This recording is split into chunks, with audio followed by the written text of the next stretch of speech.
Hey friends, Zen Kuni here. Let's do a little play with our longevity ring. So this longevity ring, the finest way to use it is as a mobilizer. You want to think about it. If you want a healthy longevity, then what's one of the ways we know if a person is healthy? Well, they're mobile. And that is they're supple. That is that they can move easily, right? So by doing some of these moves with the longevity ring, you're going to increase the likelihood of your mobility into the future. That's exactly what we want. And when should you start? Right now. If you're 69, the way I am, start right now. If you're 16, start right now.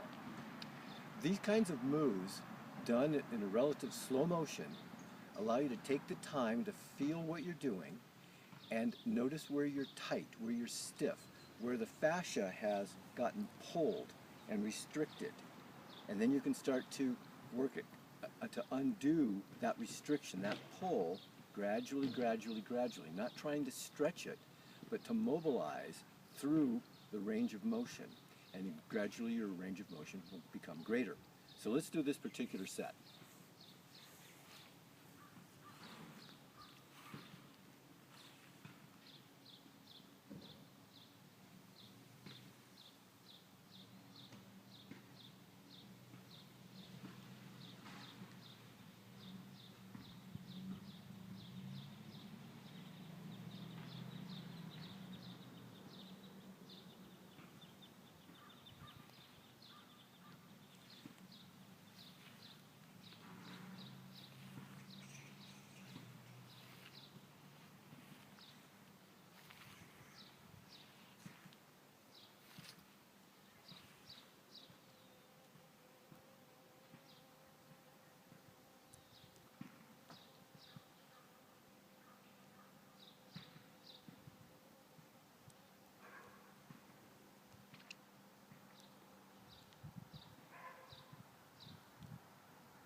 So what you have there is a short series of connected, mobilizing moves, one flowing into the other, and you're working your entire hip girdle, chest and shoulder girdle, your connection to the crown to coccyx alignment. You got your wrists involved, you got digital dexterity involved. There's a lot going on neurologically as you're doing this whole series.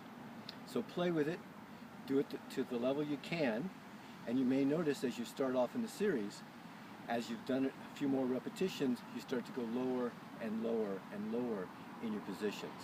That's increasing mobility, and that's what we're looking for. Remember, we're not stretching, we're mobilizing. Let's do it.